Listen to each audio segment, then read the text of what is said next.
Hi everyone, this is Rachel Kleinman with Hero Arts. Today I'm sharing a fun spring happy card for you all that features this garden tools and flowers stamp and matching cover plate.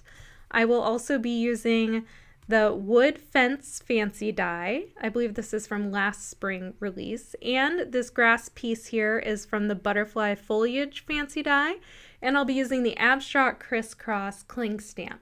So these are all the main items that we'll be using. I will be focusing on that garden tools and flowers stamp. There have been some beautiful, beautiful samples that the design team has created, and I wanted to really showcase something different. So since this stamp is all one piece, you can create a beautiful card just by doing the stamp, coloring it, ink blending it however you want, and then putting the cover plate on top. And those designs are gorgeous, but I wanted to do something out of the box. So I hope you like what I come up with. I think it turned out pretty cute. So for my particular card, I know which pieces I want to use. So you see I'm not coloring everything, but I am coloring some pieces with my Copic markers. You can use watercolors, colored pencils. Like I said, you could even just ink blend these and get a beautiful design out of it as well. So I've colored all the pieces that I want here. The rain boots are so much fun. One of the cards that I considered creating was just with those rain boots, like a row of rain boots in a rainbow. I thought that would be really cute. So maybe if you're listening to this, that's the card that you can create.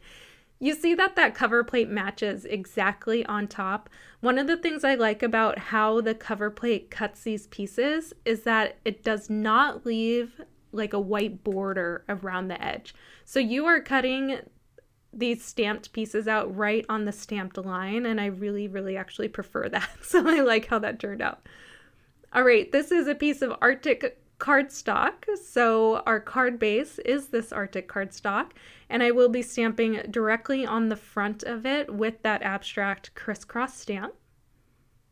And with that Arctic cardstock, I am also using Arctic ink. And I do stamp this up twice. Since it is the same color and it is such a light color, it tends to need a second stamp. So much fun. This cling stamp, I think, was also from last year's spring release. So it's really fun to see how the spring releases throughout the previous years can really be mixed and matched to create a very fun card. This is pesto cardstock, and as I mentioned before, that grass piece is from the butterfly foliage fancy die. So if you do purchase this die, it also comes with a couple butterflies, and it comes with some little flowers that you can add on as well. This is that wood fence fancy die. I cut this out of sand cardstock.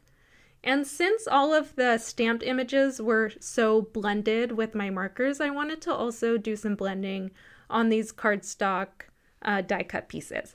So I'm using root beer reactive ink to just blend around the edges of the fence.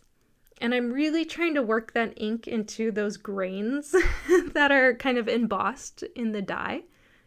This fence is such a great die. You can use it literally any season, throw it on a winter card, create like a holiday snowy scene with it. It's really, really cute.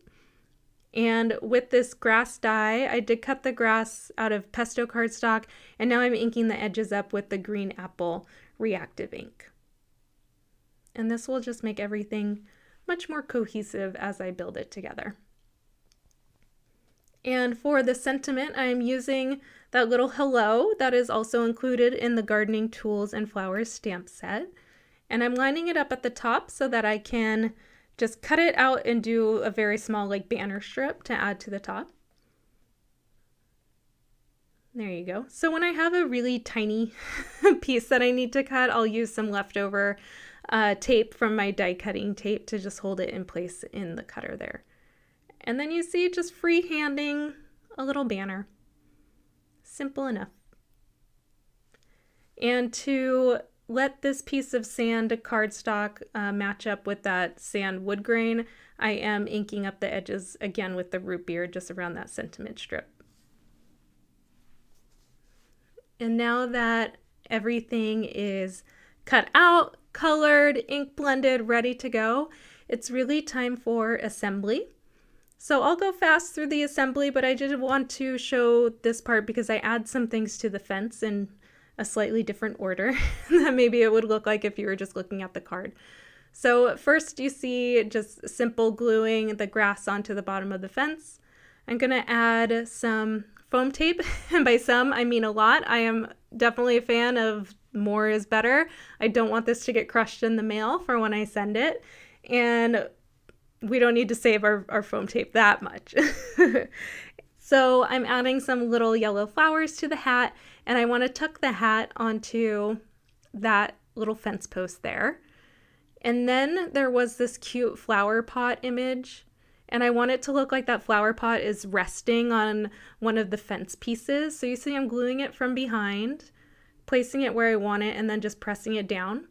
I did add some foam pieces to this flower and to the hat so that they don't, again, get crushed when I put it down. And now we're going to breeze through the assembly.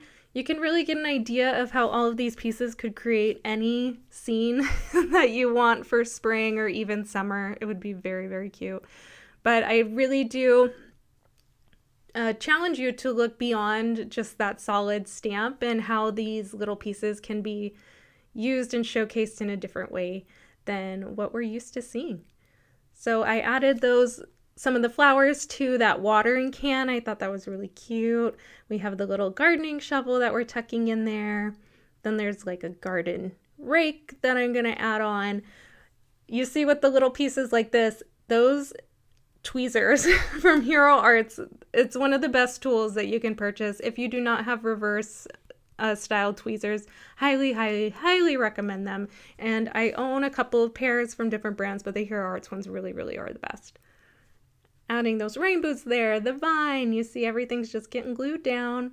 Some more little flowers to bring more pops of yellow. This little plant, it reminds me so much of the plant that Wall-E saves in the Wall-E Disney movie. It's one of my favorite movies. If you've seen it, you probably know what I'm talking about. But I really like that little budded plant. I had to include it simply for the Wall-E. And the bumblebee, of course. It's so, so cute. So this is my finished card. This was my tester card. You see my red rain boots there. I really like the red as well. But please have fun with these new stamp sets. There's some amazing releases coming out from Hero Arts for spring. I hope you enjoy. Thank you so much for joining me. Take care. Bye.